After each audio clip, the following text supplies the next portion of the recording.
Bismillahirrahmanirrahim. Assalamualaikum warahmatullahi wabarakatuh. Halo, selamat pagi semuanya anakku sekalian. Kita berjumpa lagi di pembelajaran fikih kelas 7 Excellent kelas MTS Zainul Hasan Balung. Untuk pertemuan kali ini kita akan membahas dan belajar bersama-sama tentang alat-alat bersuci selain air, batu sebagai alat bersuci. Nah, di mana pertemuan kemarin kita sudah belajar bersama-sama tentang alat bersuci, yaitu air, macam-macam air ya, kita sudah bahas bersama-sama.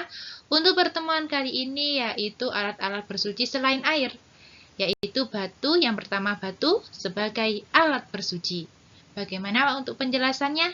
Yuk kita intip ke slide selanjutnya. Anak-anakku sekalian, bahwasannya pernahkah kalian mengalami setelah membuang air kecil atau membuang air besar di tempat tertentu, ternyata tidak ditemukan air untuk mensucikannya? Nah, ketika berjalan di tengah hutan atau tempat-tempat lain yang gersang, terkadang kita ini tidak menemukan air untuk bersuci. Ketentuan fikih memperbolehkan penggunaan batu. Nah, jadi intinya ya, jika kita di suatu tempat di mana di tempat tersebut tidak ada air, misalkan di tengah hutan ya, terus kita melakukan atau setelah melakukan membuang air kecil atau membuang air besar tidak ada air untuk mensucikannya, maka ketentuan fikih memperbolehkan kita untuk melakukan bersucinya menggunakan batu. Nah, bersuci dengan batu itu tidak hanya sekedar membersihkan sisa kencing atau berak kita. Oleh karena itu, penggunaan batu itu agar hasilnya bersih dan sekaligus mensucikan, maka harus dipenuhi syarat-syaratnya. Apa saja syarat-syarat batu tersebut sehingga bisa untuk digunakan bersuci sekaligus membersihkan? Yuk kita lihat bersama-sama. Yang pertama, syarat-syarat batunya yaitu menggunakan 3 buah batu. Apabila kita tidak menemukan 3 buah batu, diperbolehkan menggunakan 1 batu yang memiliki 3 sisi.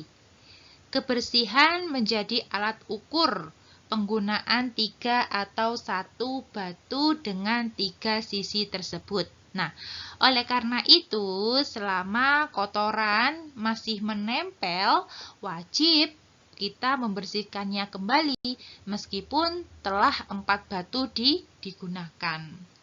Yang kedua, syarat batu yang kedua yaitu batu yang digunakan dapat membersihkan. Batu yang dipakai tidak terlalu datar atau runcing ya, sehingga benar-benar dapat membersihkan kotoran di sekitar tempat keluarnya. Ketiga, yaitu belum mengering.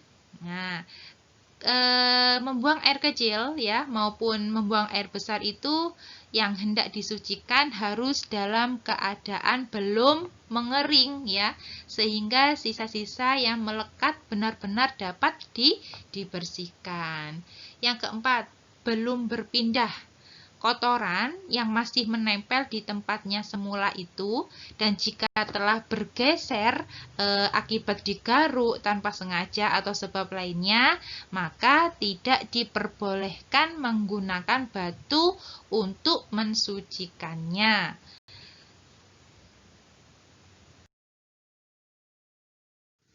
Syarat selanjutnya yang kelima yaitu tidak bercampur. Kotoran yang melekat tidak bercampur dengan kotoran lainnya, seperti berak yang terkena percikan air kencing. Jika yang bercampur adalah benda-benda padat yang suci seperti kerikil, maka tetap diperbolehkan menggunakan batu untuk bersuci. Yang keenam, tidak meluber. Nah, orang yang terkena diare, biasanya sisa kotoran sampai menempel ke permukaan pantat atau menempel di dua dinding dubur akibat berdiri setelah buang air besar. Nah, kotoran sudah masuk kategori meluber sehingga tidak diperbolehkan menggunakan batu untuk bersuci. Begitu pula kencing yang meluber sehingga keluar ujung kemaluan juga boleh lagi menggunakan batu. Selanjutnya, batu dalam keadaan tidak basah. Batu yang terkena air, embun, atau air es yang mencair ketika hendak digunakan, meskipun air yang membasahinya berupa suci dan mensucikan, tidak boleh batu yang basah digunakan bersuci. Syarat yang terakhir yaitu batu dalam keadaan suci. Tidak boleh batu yang terkena najis atau tertempel najis itu digunakan untuk mensucikan. Penggunaan batu najis akan membuat anggota tubuh yang tertempel kencing maupun berak semakin najis keadaannya. Nah, untuk selanjutnya di sini ada aktivitas siswa, yaitu tugas buat anak-anakku sekalian.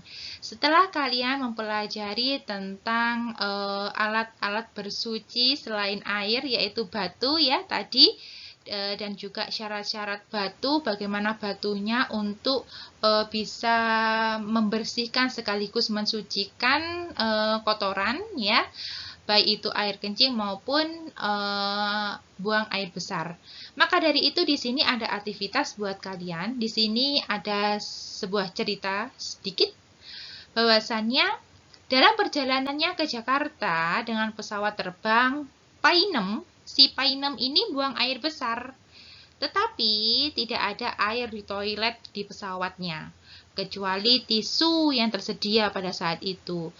Lalu si Painem ini menjadi bingung karena menurutnya hanya air yang dapat digunakan untuk bersuci. Nah, bagaimana menurut kalian? Nah, ayo kalian cari penyelesaiannya bagaimana. Apakah benda-benda padat selain batu dapat digunakan sebagai pengganti? Maka jelaskan dan ditulis di buku fikihnya masing-masing ya. Dan saya kira sampai di sini penjelasan saya tentang alat-alat bersuci selain air, yaitu batu, syarat-syarat batu untuk membersihkan dan juga bersuci. Semoga ilmunya bermanfaat. Saya akhiri. Wassalamualaikum warahmatullahi wabarakatuh.